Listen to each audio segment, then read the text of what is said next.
6 and 5. Curry for the lead.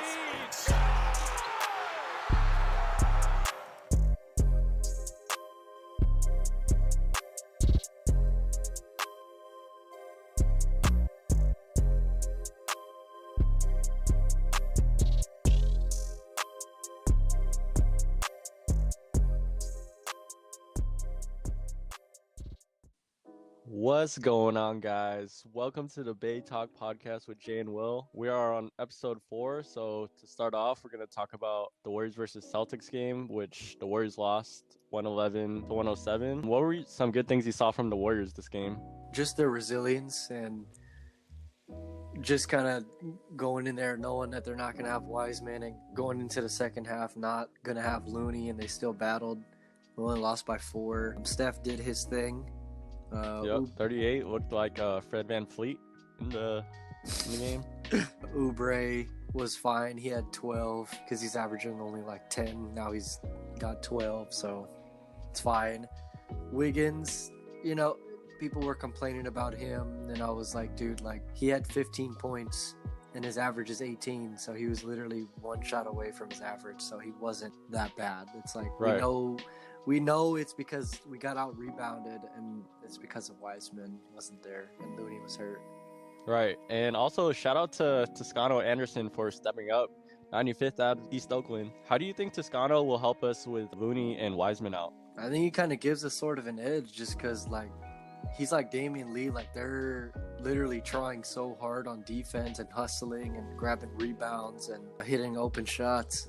So, I mean, they're really just playing their role. Yep. He had 16 points in yesterday's game, which was really good because I never see him score. He was dropping his open shots, and he was not scared, and he was playing great defense. So we need that pressure off Steph. So we'll take it wherever we can get it. Yeah, and hopefully he'll become like one of our new rebounders, and it's all we kind of ask for, like rebounding and defending, which is what he can do, and then offense once in a while. So we're gonna talk about the Warriors versus Pistons incident. Hashtag reporter Clay commentated part of the game, who was talking like he just came from the dispo and took an edible right before the game. Yeah. So then after the game, an argument between two players like bamboozled everyone on all the news networks, on Twitter, on Instagram. So wanna relay on what happened after the game? Juan Toscano Anderson apparently said something to Wayne Ellington in the first quarter, and I guess he never let it go. And so after the game, Rodney McGruder is stepping up for his teammate against a rookie, which is kind of dumb. Who's not even suited up. Yeah. We'll have on the screen what the altercation looks like, but it was so obvious that, like, he's just mad that they're having a bad season and that he's just not really doing well, and that they lost that game. They got freaking toyed with by us. I mean, if you're on the Pistons, you must hate your life. Sorry. Like, if you get sent there, you're there to die. Yeah, we need to get D-Rose out of there ASAP. Free D-Rose. Please. And Blake needs to go somewhere else. After the game, what did Clay say? Clay said something along the lines of, oh, he's probably just mad because he's going to be, like, out of a job soon. Out of the league. Yeah. That's so disrespectful, but then what did Dre say after the game? I might not say it exactly right, but, like, Draymond basically said, like, why does everyone try to act so tough nowadays? He's like, I'm not scared of no, like, damn Rodney McGruder. He's like, Rodney. And after, like, those comments, like, there was some backlash, especially on Instagram. Out of the nowhere, Glenn Big Baby Davis comment on one of the posts of the incident. We'll put it up on the screen right now. Did you reply to him? Yes, I did. So actually, I didn't reply directly towards him, but I went on his Instagram saying that Clay makes more than you for being hurt than your whole career makings. Is that a fact or not? Facts. It is facts. The numbers don't lie. Like, what he's a scrub. He is a scrub. Where bench players are talking like starters. I just replied to him directly. I told him to, like, go lose some weight before he starts talking basketball again. He's on everybody. Like, he told Festus Ezeli to shut up with, like, his banged up knees or something, and I was like, dude, you literally, the only ammo you have is playing off someone's injury. Like, that's so fucked up. I know, right? You can't even talk basketball. You have to talk about how they're injured. For real, like he brought it up twice. Like you got nothing else to say. Like, bro, you're obviously wrong. Him and Kendrick Perkins. Yeah, I don't like both of them as analysts. I don't know. They just don't know like basketball, like truly. Like they're just like bench players, dude. So average. Like it's nothing. Like everyone will forget about it. Yeah, and it's not even like he's like a coach because like a lot of coaches they never played in the NBA or never played like college or whatever. Yeah. But they're great coaches because they like know the game. Like Kendrick Perkins and Glenn Davis teams. And those guys. Glenn Davis and Kendrick Perkins are just salty older guys that are out of the league now because they weren't good. For real, and they still keep milking that Celtics championship, that one championship they won. It's like, did y'all don't remember what happened in 2010? Lost to the damn Lakers. Like, how does that feel? Game 7 and Kobe against the Big 3. Come on, there's no excuse for that. Big 4? Who's Big 4? Rondo? Yeah. Okay, Big 4. Prime Rondo. Right. But overall, if you fuck with any of the dubs, you fuck with the whole team, basically. It's basically Warriors against everyone. Curry against the world. Everyone trying to slander him. But so transitioning on to the All-Star break, it's coming up in about 2 weeks. We want to discuss on the players we want to see in the All-Star game that haven't made it yet or deserve to make it. So for my pick, I picked Zach LaVine. That dude got snubbed last year. Yeah, that's a good pick. He's been killing it all season. He definitely deserves to make it. I like Colin Sexton, top 15, top 12 in scoring. So living in sex land. You already know. We got the third pick. It's like an unrealistic pick because it's like a fun pick, but I would like to see LaMelo Ball in the All-Star game. That'd be so fun. Am I right? That'd be crazy, but like, nah, they're gonna put him on like the rookie, like little like USA World Team, whatever. Put him and whatever Zion theme they pick on the same team, please. No, Zion's gonna be on the damn All-Star. Oh yeah, he's gonna be on the real one. Who do you got for a player that hasn't made the All-Star game, or who you want to see? I mean, Isaiah. Probably have to go with Andrew Wiggins. And that's it for today's podcast. Thanks for tuning in. No, I'm being serious. I actually think he has a chance to be a reserve. Let me be more clear. I think he has more chance to be a reserve. Okay, so we got LeBron, we got Kawhi. So he would be number 3 small forward in the West. Behind PG. Let me just make my case real quick. Andrew Wiggins right now is averaging just under 18 points a game. Right now, he's playing the least amount of minutes his entire career, and he's still averaging 18 points a game. He's still shooting in the mid-40s field goal percentage. He's shooting just at or right under 40% from three-point range. That's literally right next to Steph Curry. This is the best shooting season of his career, and he's picked it up on defense even more than on his offense. I mean, he's ranked number 1 right now in blocks. That's not a center. He's the number 1 shot blocker in the entire league. That's not a center. And he's number 1 in blocks on the team, which is crazy. Yeah, considering we have Draymond, Wiseman, Looney. all those big guys, Looney, all those big guys in the lane, and he's our shooting guard, so that is really, really cool. And then on top of that, he's number 4 in defensive field goal percentage, so when players are guarded by Wiggins, he's pretty much locking them up. Made Kawhi look like a baby. For real, like 2 for 11 or something whenever he was guarded by Wiggins. I mean, the numbers just don't lie. Yeah. I think also Andrew Wiggins is top 10 in defensive rating last time we checked. Correct me if I'm wrong, but I'm pretty sure, at least for right now. Yeah. But I think he's a sleeper pick. I think he's going to get snubbed, but I do think he at least deserves to be in. Not to say that he should get in, but I think he at least deserved to be mentioned. Yep, and that's our pitch from Bay Talk for the Andrew Wiggins All-Star campaign. But we're rooting for our guy, We always want Warrior All-Stars in there. We wish Dre could be up to that level, but it's Andrew Wiggins this year. Like I say with every podcast, me and Will are going to be talking about various topics on things we like, or if any of our viewers want to suggest a topic. But before we get into our subject, I want to give a special shout out to the Wolf of Wall Street stock traders for holding the line on GameStop. All right, so we will be discussing on gaming because me and Will have been gamers for most of our lives. Yeah, whenever we see each other, that's our favorite hobby to do, or one of our favorite hobbies. So first question on gaming, what is your favorite console that gives you the best nostalgia? Makes you happy, makes you smile. Exactly. Shout out Flight. I'm gonna have to go with the Nintendo GameCube on this one. Yes, sir. That's my pick. I mean, it's the most nostalgic shit I've ever played with. What are your favorite games on there? I have 2. One of them's a series and one of them's just a game. So for the series, I'm gonna have to go with Mario Party. Games 4 through 7 were definitely some of my favorite times with you and other family members and friends. Like, Bro, Mario Party is so lit. for real, like ruins like friendships though. Like the items, like you can just fuck someone just over with fuck the with- items. Yeah, you just mess with people. It's like every move counts in this game. You got a favorite mini game on there? Definitely gonna have to go with either the Bowser like balloon one where you have to like flip the switch and hope that you don't like blow up, or Book Squirm. Bro, I Book think Squirm Book is Squirm the, is like is so good. It's like you Yeah. just like the standard. yeah, like I'm just trying to follow everyone on where they go so that I don't get crushed because I don't know where to You go. just this dude right here always picks Donkey Kong, and he's like the thickest piece of shit because he's so big that he just like boxes your ass out and you just lose. I mean, what can I say? I love Donkey Kong or my monkey. What was the other game that you were gonna say? I'm gonna definitely have to go with Sonic Adventure 2. Goated. People like say like, oh, like you're a fat nerd for liking Sonic, and I'm like, dude, don't tell me that like every like didn't play that game. Like seriously, like everyone. Bro, I if know you has didn't played have that game, like, what were you really doing with your GameCube? Like, you must have been like a PS2 boy or like I don't know, straight up classic. the cover on that goes crazy. Like, I need a poster Yep. of that in my room, like, ASAP. The music, the levels, the multiplayer, the Chow. Dude, everything Chow is Garden fucking so is- lit. We need to bring that back, please. But Sega, make it happen. Bro, I missed my Chow's back in Make like it happen. 2003. I want to raise another one.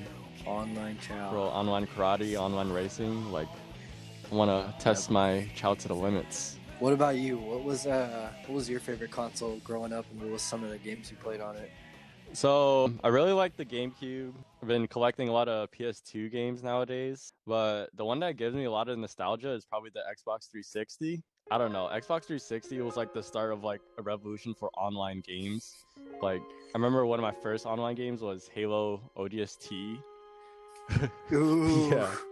I missed that game. Yeah. Oh my god, so underrated. Bro, the online on Xbox 360 was toxic. It was like the servers were pretty good, I would say.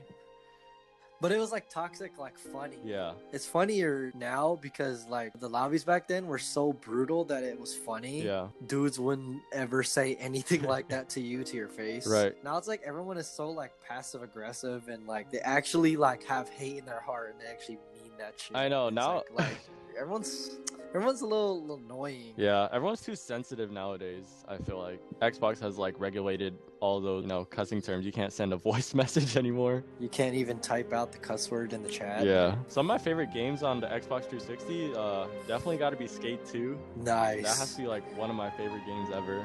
It like got me into skateboarding culture. I loved Robin Big or Rob's Fantasy Factory. Like it was just like correlated perfectly as a game. Of course, we gotta mention the COD series. For Which sure. one is your favorite COD? Tough, but I'm gonna definitely have to go with Black Ops 1.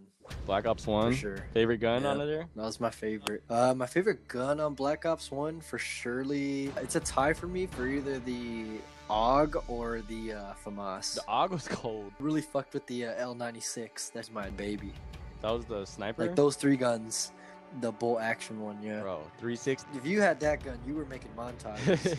What was your favorite COD? So my favorite one has to be MW3. I know a lot of people say MW2 because like it's just so iconic with all the maps and all the guns, noob tubes and whatever. Yeah, definitely MW3. Like I love trying to get the nuke in that game. The Moab. The goddamn Moab. Like, dude, I Moab. tried to do everything to get that. Like the specialist package in the game where you had to pick like all Yep. the perks and stuff to get. Dude, it was tough. I got it like twice, I believe. I think I only got it like once. Once. I never ran specialist, so like it was like every game was tough to try to get that. Right. They need to like remaster that ASAP. I know, and include the damn online, not just the stupid Yeah, that was campaign. fucking ridiculous. Activision. And then my last game is NBA 2K. Gotta say NBA 2K13 is my favorite. I mean, it was the first appearance of my team, which I got some great memories in. Then a lot of Yep. YouTubers like were put on to the 2K community. My favorite was STG Sub the Gamer. Oh my Remember that God. Yeah, a little bit. Yeah. Yeah. Shout out Chris Move. Bro, for real. Paving the way. Dude, legend. He needs to lead the community. Make him the community manager. For real. The intro was so good with PSA by Jay-Z. Oh and my his God. soundtrack, it freaking slapped. Like, dude, you know every song, every lyric. It was Every song was like memorable. right. The presentation in that game. Yeah, facts.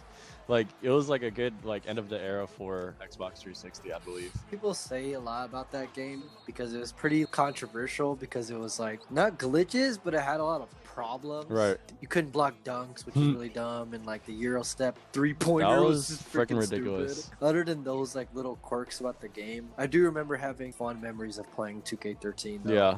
Like, Warriors were my team to use during that time. Like, Steph was so good, like underrated at the time.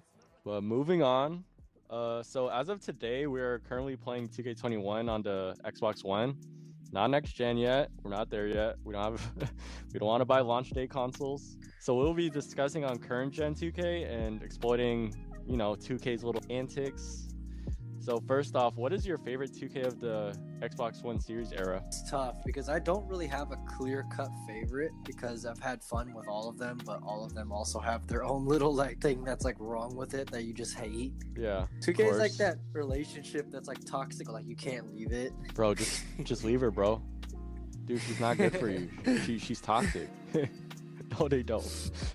Not 2K. 2K is not a real game. So in terms of my career, or not my career, but my park, like the neighborhood, oddly enough, I had the most fun with 2K20. It's weird because a lot of people online right now, like on Twitter, they're going back to 2K21 current gen and 2K20. Correct. So I Shout out, it's actually Pika. might. Yeah, for real. Just because seeing those and thinking about it, like I actually might re-download 20 just for the my park, just so I can play as my builds. Like that year, I had so much fun. That year was different because I made so many cool ass builds that year. For real. Like we should go back and play that. Like what were your builds in that again? I had a 5'9" guard. He was an offensive threat. Oh, yeah, that IT. dude was the most. That dude was the most broken build. Like, no, I don't want to hear like glass cleaner, play shot. Like, no. That little midget, like, dude. That For dude real, could shoot. you He broke the could game with dunk on that. people. He was dunking on people, and he was hitting clutch shots, and he was getting hella steals because he's so small. Yeah, he was crazy, man. He was like IT in real life. 98 speed. Bro, you broke the game with that. The other build I made was Kevin Durant. I made a 6'9", 3-level scorer. Dude, KD was busted in 2K20. Like he had like 75 dribbling and passing, 70 layup and dunk. He had an 85 3 and 85 mid. He hit all his free throws, like a 70-something block. So he was like real life KD. Like you just give him the ball and like just go one-on-one. Bro, I didn't even know you can make like a Kevin Durant build in my career. Like I didn't even know it was possible until you made it. You can't stop him. Right. I even made a Monte build. Bro, that Monte build was so funny. It was Mana so Evans. nasty though. But for my team, I actually had the most fun in 2K19. I for agree. that one. That's exactly mine. Because it got like all my friends to buy into the game mode for one, into 2K. We would spend weekends opening packs and getting players. Like we wouldn't even tell nobody who was on our team until we played them. For real. And then the loading screen happened. We see our lineup and we're Like- both like, oh. Like, oh, you got him now? Oh, okay. Yeah. But I Yeah. mean, I was unstoppable because I had Giannis at point guard. Was he your favorite card? Bro, Pink Diamond Giannis, I'm so glad I pulled him from a locker code. That's Dude, it saved me nuts. the whole year. Going back to revealing the lineup, it was so funny because everyone tried to be original about their lineups. Like, no one wants to be the same team or have the same players as each other. But when we were playing online against people, like it was the complete opposite. Everyone had the same like 4 or 5 cards. Right. But in 2K19, I didn't really like the My career in that one. But Nah, it was okay. Yeah. It was there. But in 2K21, it's now me and Will's favorite game mode because we're not fucking with whatever 2K does, with my team, because they're just basically money grabbing out of your savings. So No, it's literally a slot machine now. I have not played my team in 2 years, so why do you think we switched from my team to my career now? less rage, Yeah. less time spent to grind, and less money. Right, and you have full control of like your player. So There's less bullshit, even though there's still a lot in my part. right, in my career, what do you think are the main issues of the my career mode, whether if it's my part or the gameplay or grinding your my player? So at least from speaking from experience from current gen to 2K20 to 2K19 and even somewhat in 2K18 as well. Yeah. I think one of the biggest things that they just don't really take pride in is consistency throughout the whole year and communication with their fans with the modes. We all know at this point that 2K has like a cycle where like the first couple of months they'll care about the game and they'll make patch updates and tweak shooting and whatever. But then as soon as it gets to like All-Star break, they're just dead silent. They're already working on the next game and it's just done. The NBA store never gets upgraded. The swags never gets updated. No, even the shoe store, like I want new shoes, and then it's still the same shoes. Like we've had the same shoes since 2K19. Probably even 2K18. Like it's ridiculous. It's not only the same shoes, but the same exact colorways too. Right. So ridiculously bad. And then it costs hella VC just to get like a random shoe. Right. In next gen, accessories and all the shoes, it's like the same thing in current gen, but there's so much to buy in next gen. Like you can buy like different basketballs, you can buy a mask, you buy slippers. But it's like, how does anyone obtain enough VC to buy all those things while upgrading their player? I know. It's like you have to spend money. That's my first problem, is that they don't consistently update the game and they don't consistently balance the game either. Right. How can 2K fix like the virtual currency to make it fun for everyone? Since every year it seems like a pay-to-win game. Personally, what they need to do, I mean, this is a big deal, what I'm about to say, because 2K22 is already in development. Yeah. But I think they should stop releasing the game every year, first of all. I think they should just make it a free game to play and just call it like 2K Online or 2K My Career Online. And it's like Fortnite or Apex or any of the games where it's free. You can pay for anything, but as long as it's only cosmetics, jerseys, shoes, tattoos, haircuts, I think that's all good and fun. As long as it's cheap and affordable, like that's fine, and you can still charge people real life. One, as long as you could sell it back and get your VC back in case you don't want it anymore. Yeah. Two, you can transfer over your items once the next game comes out if they were to still make a yearly release. Right. Transfer just your clothing even. Yeah. I agree with like everything you said. Like I agree that it should be like a free game. Maybe like the free part can be the neighborhood. So I think my park and the neighborhood, I think that should be a service from now on. And then the rest of the game you have to pay for. Quick play now online, WNBA stuff, my team, my league. Yeah, shout out my league. My league is a hidden gem. People need to start playing that. Bro, if anyone wants to make a league, we'd love to join it. So let's give our final thoughts on 2K and wrap this up. What is needed for 2K, for us, the gamers, the members of the 2K community, to keep supporting their shit company? Fuck Rodney 2K. Need to just build trust, like, because they don't have it right now. No. Like, we just don't have it in them. Dude, they wait so long to drop news. It's like, bro. It's because they're not working on anything. Right. Copy and pasting a lot of shit and giving it a new coat of paint, and then that's it. They're like not really going into the game or into the community, trying to figure out what needs to be nerfed, what needs to be buffed, what needs to be just completely cut out of the game, period. No communication. If you're not a celebrity or an NBA player, they don't give a shit about you.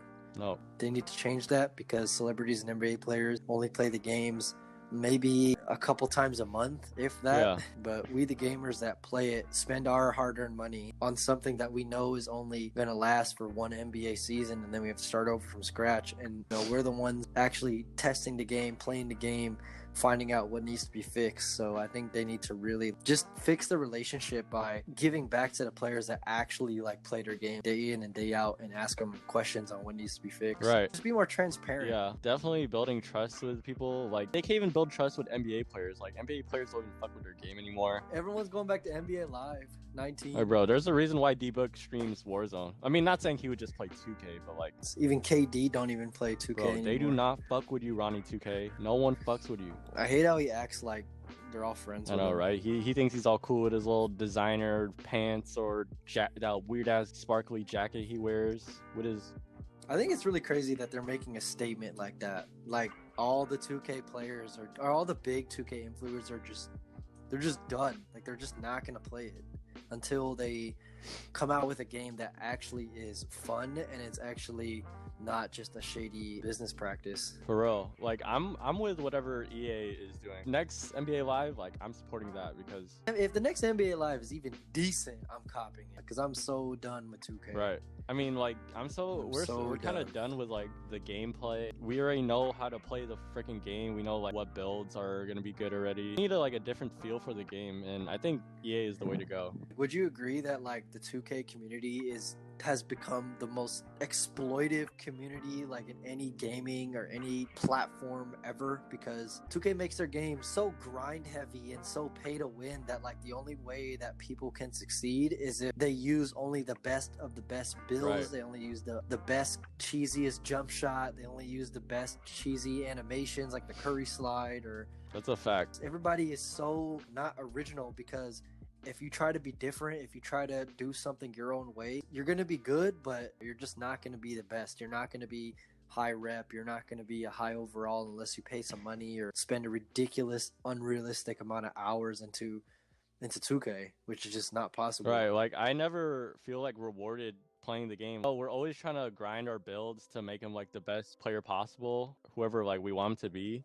But like even if we do get to that point, we still feel like more to work for. So we're never truly rewarded. Yeah, and we play this game around every other day, at least a couple times a week, or at least maybe even 4 or 5 times a week sometimes if we're off of school or work. Yeah. I mean, from our perspective, we just make a build that we want to make and try to turn it into a monster. Like, that's literally what we do. We don't pick glass locks or cheesy play shots or anything like that. Like, we actually play real ass like basketball. Yeah, like we try to compare our builds to like a real basketball player, or even like towards our game in real life, like our actual selves. Yeah, like our actual builds are just kind of just us, but if we were just like, you know, NBA players. Yeah, but what sucks is that like the builds that we chose aren't really the best builds. The me build, the JV Medina build. Oh, sharpshooting facilitator. I also have a LeBron James build that's a point guard. He's an Nice. inside out facilitator.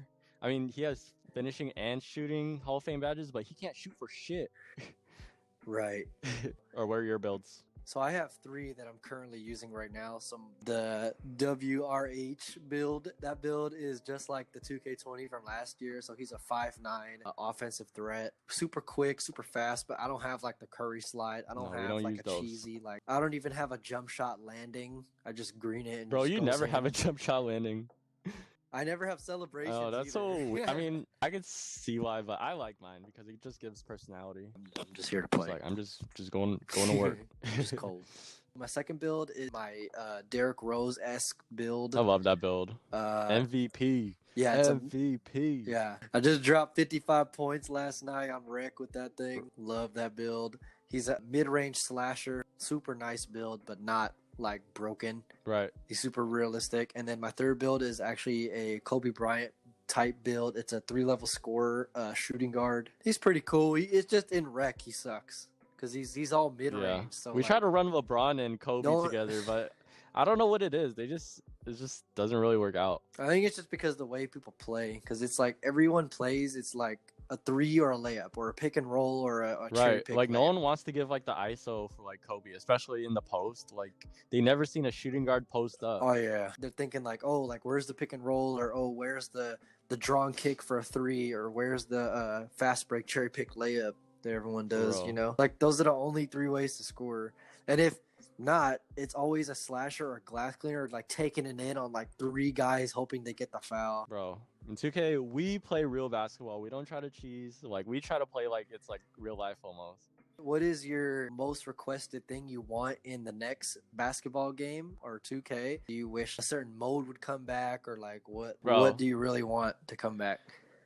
I mean, dude, I look for this game mode every year. I mean, obviously we have My League now, but I want like a quick like little league where you can like draft players and then play with your team, and then it's easy to join like servers. Like, why is it so hard to join a league in My League? No, you have to like go on like Reddit and shit.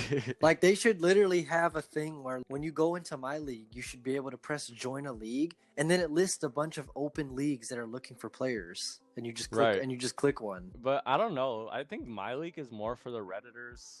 because like people are not gonna really like actually lock into the league, play, and meet the requirements that we always have to meet. Hmm. So, what about you? What's on your wish list? Quick question, because I have no information on next gen, because I kind of like lost all hope in next gen, so I didn't learn anything about it. I don't know what modes are in it. I just know about the city a little bit. Yeah. Are archetypes still a thing? No, Like so builds? no, I mean there's still like different builds you can do, but they have like a new 1,000 point system where you can make any like player that you would like to make at any position. I mean, that So sounds good, but it's like you can't even get really a game in the servers. 2K is freaking ridiculous. It's so disappointing when like the servers can't work. Even though it's like there's like a cool game to be played, but how is it playable if the servers are fucking ass? The mode I wish would come back. There's two modes. First one is create a legend.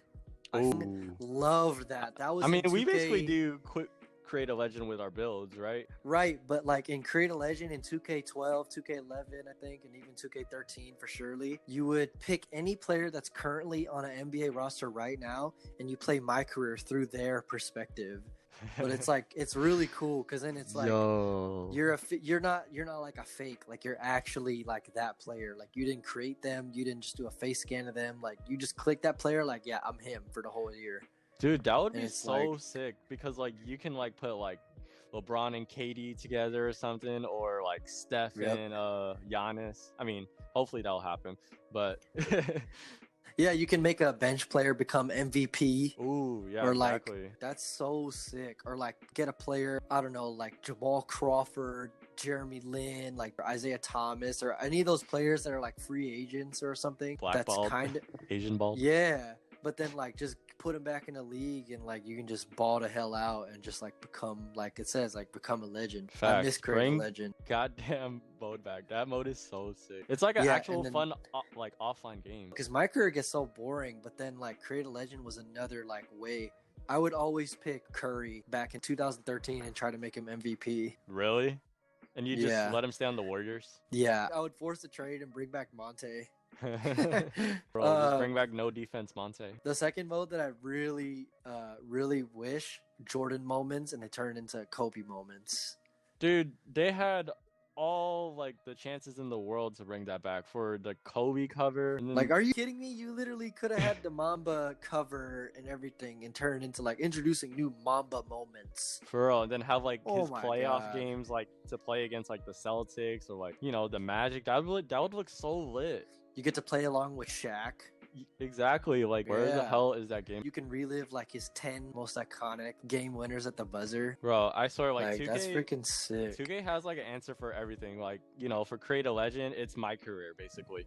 Or for Mamba moments, like it's my team because they have challenges. It's ridiculous. I know, like they have all these ideas, but then as soon as they execute them, it's just they do such a anti-consumer job at it. Right. Whatever makes them the most money.